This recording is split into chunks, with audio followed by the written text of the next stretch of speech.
शामोली गांव का एक जत्था हाथ में मशाल लिए जंगल की तरफ बढ़े जा रहे थे। उस ओर जहां घोरी नंदा का ठिकाना था, रास्ता दूर था, फिर भी किसी के कदम नहीं थके थे। इधर जंगल में फैली शाम की धीमी रोशनी भी स्याह काले रात का रूप लेने लगी थी। उस पर से चारों तरफ से आने वाली खूंखार जंगली भेड़ियों की आवाज सभी लोगों को और भी ज्यादा डरा रही थी। डरो मत, जंगल का जानवर कितना भी खतरनाक क्यों ना हो, आग के करीब आने से डरता है। बस कोई अलग मत होना, साथ साथ चलते रहो, हम बस पहुंचने ही वाले हैं। सभी लोग राघवन की कहे मुताबिक एक साथ आगे बढ़ने लगते हैं। राघवन, कितना जानते हो तुम उस अघोरी नंदा को? मैंने तो कभी नहीं सुना जंगल में रहने वाले किसी अघोरी के बारे में। और भला एक अघोरी कैसे बचा सकता है हमें उस नर पिशाची दरिंदे से? पता नहीं, पर कल जब दिन में मैं इस जंगल से गुजर रहा था तो अचानक से वो अघोरी मुझे दिखा और उसे हमारे गांव की सभी परेशानी भी पता थी। तभी उसने मुझसे कहा कि मुक्ति चाहते हो तो मिलो पूरे गांव के साथ, मुझे आधी रात में जंगल की उस गुफा में। राघवन मल्लिका से कह ही रहा था कि इतने में पीछे से यशवंत जोर से चीखा, राघवन बचो उस कैमरे से। जैसे ही राघवन ने मशाल अपने बाएं ओर घुमाई, उसने देखा कि उधर एक भेड़िया उसके ऊपर झपटने के लिए कूद चुका है। उसके वार से बचने के लिए राघवन पूरी तरह से पीछे की ओर झुक गया और मशाल उस भेड़िए पर दे मारी, जिसके बाद वो भेड़िया चीखता हुआ जंगल की ओर भाग गया। अचानक से जानवर के हमले से सभी के बीच भगदड़ मच गई और इसी बीच मल्लिका कहां गायब हो गई किसी को पता नहीं चला। सभी खुद को किसी तरह संभालते हुए ढलान से नीचे गुफा की तलाश में बढ़ने लगे, पर सबके जहन में अभी भी एक डर छुपा हुआ था कि कहीं उन पर कोई हमला ना हो जाए। अपने हर कदम के साथ वो कभी मशाल को दाएं तो कभी बाएं करते, ताकि अमावस के इस घनघोर अंधेरे में अगर कोई घात लगाए बैठा तो उन्हें दिख जाए। दरअसल ये गांव वाले इतने दहशत में इसलिए थे क्योंकि एक नर पिशाच ने इन सभी का जीना हराम करके रखा है। इतना कि इस गांव के मंदिर में आरती कम और अर्थी के ढोल ताशे ज्यादा सुनाई देने लगे थे।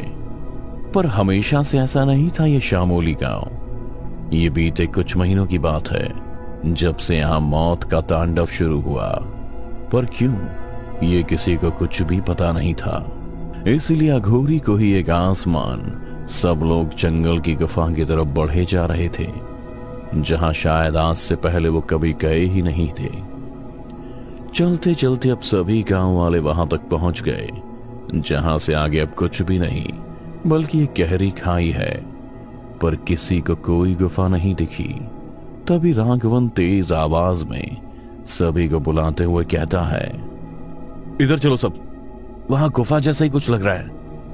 राघवन की तेज आवाज सुनते ही सभी उस ओर ही चल देते हैं जहां अंधेरे में सराबोर एक गुफा का मुंह उन्हें दिखता है। सिर्फ बाहर नहीं बल्कि गुफा के अंदर भी घनघोर अंधेरा था। किसी की इतनी हिम्मत नहीं थी कि वो गुफा के अंदर जाने की हिम्मत करे। तभी यशवंत बोला, राघवन, आपको सच में लगता है कि यहाँ कोई अघोरी रहता होगा? उस अघोरी ने तो इसी और किसी गुफा के बारे में बताया था। मुझे लगता है कि हमें अंदर चल के देखना चाहिए। तुम क्या कहती हो मल्लिका? मल्लिका, मल्लिका, यशवंत, मल्लिका कहाँ है? राघवन पागलों की तरह सबसे पूछने लगा कि आखिर मल्लिका गई कहां, पर उसके बारे में किसी को पता ही नहीं था। सभी की जुबान पर इसे एक ही बात थी, जंगल में हुए हमले के बाद उन्होंने मल्लिका को नहीं देखा। राघवन को समझ नहीं आ रहा था कि वो क्या करे, और इससे पहले कि वो कुछ भी करता तभी उसे गुफा के अंदर से अजीब आवाजें सुनाई देने लगी। आवाजें इतनी भयंकर होने लगी कि एक पल के लिए उसने राघवन का ध्यान अपनी तरफ खींच लिया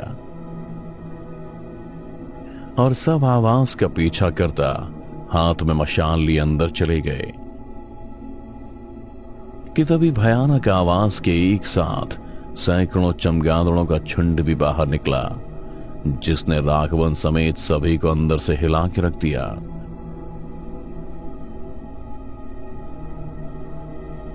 शांत हो जाओ सब और कोई अलग मत रहो, एक साथ हो जाओ। क्योंकि गुफा के घनघोर अंधेरे से मशाल की रोशनी में एक के बाद एक कई भेड़िए निकल उन्हें चारों तरफ से घेर रहे थे, उन पर हुर्रा रहे थे और चारों ओर ऐसे घूम रहे थे जैसे मौका मिलते ही उन पर झपट पड़ेंगे। उनमें से तो कई भेड़िए झपटने के लिए आगे बढ़ते भी, फिर जैसे ही गांव वाले उसे मशाल दिखाते तो भेड़िए पीछे हट जाते। काफी देर तक सभी गांव वाले इस तरह भेड़िए के डर में घिरे रहे। किसी के मुंह से चू शब्द की आवाज भी नहीं निकल रही थी। सन्नाटे में चारों ओर बस मशाल की पीली रोशनी और भेड़ियों का गुर्राना गूंज रहा था। तभी गुफा के अंदर से एक आवाज आई, जैसे कोई किसी चीज को ठक ठक करते हुए बाहर आ रहा हो। जैसे जैसे आवाज तेज हो रही थी, वैसे वैसे भेड़ियों का गुर्राना कम हो रहा था। इधर गांव वाले पहले ही भेड़िए के आतंक में घिरे हुए थे। न जाने अब उनके सामने कौन सी मुसीबत आने को तैयार। पर जैसे ही गुफा से आने वाली उस आवाज ने अपना पूरा अस्तित्व लिया तो सबकी जान में जान आ गई, क्योंकि वो कोई और नहीं बल्कि अघोरी नंदा था, जिसे ढूंढते हुए सभी यहां तक आए थे। अघोरी नंदा के रोशनी में आते ही सारे भेड़िए उसकी तरफ दौड़ गए। तभी अघोरी नंदा ने अपने मायावी छड़ी को जमीन पर ऐसे ठकठकाया कि सभी भेड़िए दौड़ते हुए जंगलों में भाग गए। फिर अघोरी नंदा ने सभी को इशारा किया कि वो उनके पीछे गुफा के अंदर चल दिए। पर इससे पहले कि सभी अंदर जाते, तभी कहीं दूर से मल्लिका की आवाज आई, रुक जाओ सभी और दूर हट जाओ उस अघोरी से। ये कोई अघोरी नहीं बल्कि बहरूपिया नर पिशाच है। मल्लिका की आवाज सुन राघवन खुशी के मारे पीछे मुड़ता है, पर मल्लिका को किसी और के साथ घोड़े पर आगे बैठे हुए देखकर उसका चेहरा उतर जाता है। पर वक्त की नजाकत को देखते हुए मल्लिका की बात मान वो पहले सभी को अघोरी से दूर हटने का इशारा करता है, जिस पर अघोरी क्रोधित होकर कहता है, कौन है तू? इस तरह से मुझ पर लांछन लगा रही है? मुझे तो किसी राक्षसी प्रवृत्ति की लगती है। इसकी बात मत सुनो और चलो मेरे साथ अंदर, वहां तुम सुरक्षित रहोगे। अघोरी ने इतना कहा ही था कि मल्लिका के साथ बैठे उस आदमी ने तेजी से घोड़ा आगे बढ़ाया और अघोरी को चांदी के चाबुक से दागते हुए आगे निकल गया, जिसके बाद वो कराहते हुए अपने असली रूप में आ गया, जिससे खुद गांव वाले बचना चाहते थे और आस लगाए बैठे थे कि अघोरी उससे उन्हें बचाएंगे।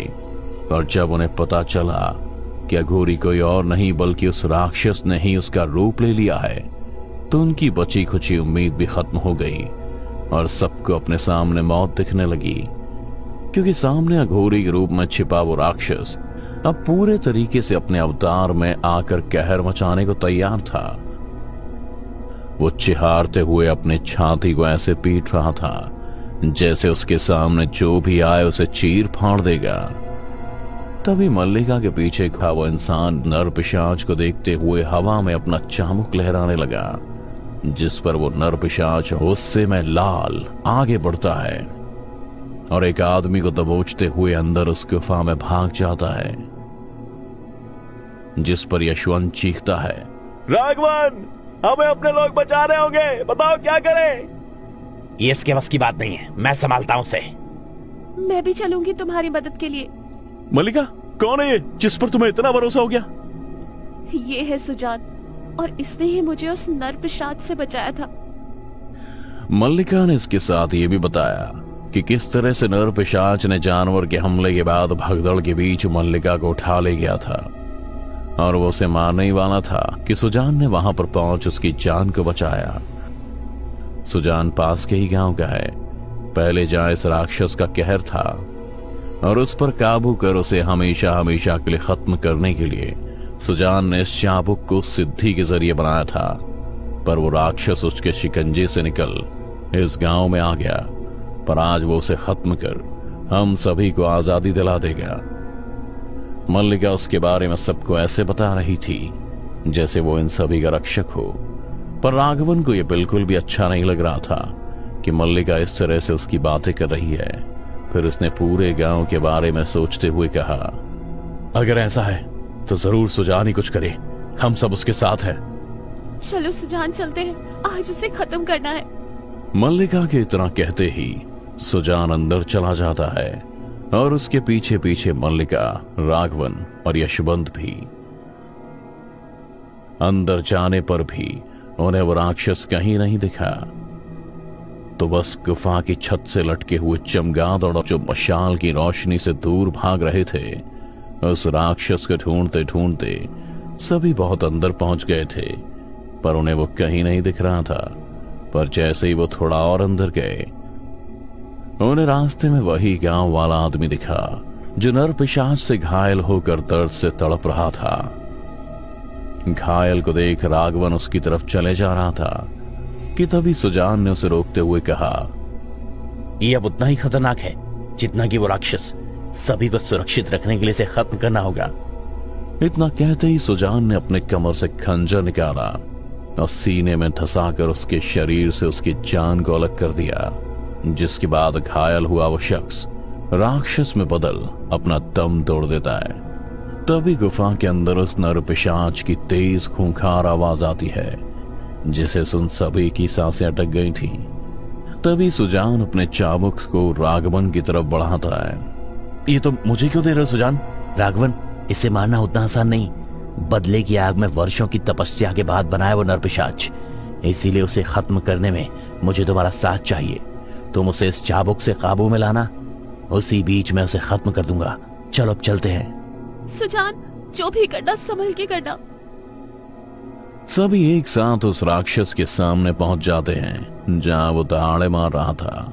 जैसे ही नरपिशाच की नजर इन सभी पर पड़ी, वो एक झटके में उनकी तरफ दौड़ पड़ा और इससे पहले कि वो किसी पर झपटता, राघवन ने चाकू घुमाया और उसकी टांगों में फंसाकर खींच दिया, जिसके बाद वो नरपिशाच औंधे मुंह जमीन पर गिर पड़ा था। मौका पाते ही सुजान उसकी पीठ पर चढ़ गया और उसके गले में खंजर दे उतारा, जिसके बाद वो दर्द के मारे चीखने लगा और छटपटाने लगा। इसी खींचातानी के बीच सुजान उस नर पिशाच के पंजे से घायल हो गया। वो राक्षस तो मर गया, लेकिन सुजान दर्द से कराहने लगा। उसे ऐसा लग रहा था जैसे उसके शरीर में खून कई गुना तेज दौड़ने लगा हो। वो समझ गया था कि अब बहुत जल्द वो भी नर पिशाच बन जाएगा, इसलिए वो उन सभी से दूर हट जाता है और राघवन से कहता है, मार दो मुझे, नहीं तो मैं भी तुम सभी की मौत का कारण बन जाऊंगा। नहीं सुजान, ऐसा मत बोलो, तुम्हें कुछ नहीं होगा। मल्लिका की बात सुन दर्द से कराहते तेज आवाज में सुजान कहता है, यही मौका है राघवन, खत्म कर दो इस नर पिशाच की कहानी को। उठाओ खंजर और मार दो मुझे। राघवन ये करना तो नहीं चाहता था, पर सभी लोगों की भलाई के लिए उसने खंजर उठा लिया। पर मल्लिका उसे रोकने लगी थी।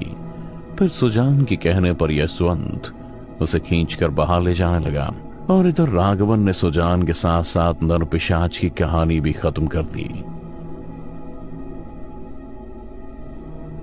पर मल्लिका की नजर में वो उसके किसी खास का हत्यारा बन चुका था।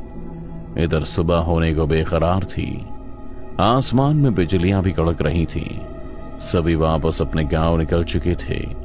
तभी एक जोर की बिजली कड़की और उस रोशनी में राघवन अपना हाथ देखता है, जिस पर नर पिशाच के वार का निशान होता है। चलो राघवन, अब सब खत्म हुआ। लगता तो यही है।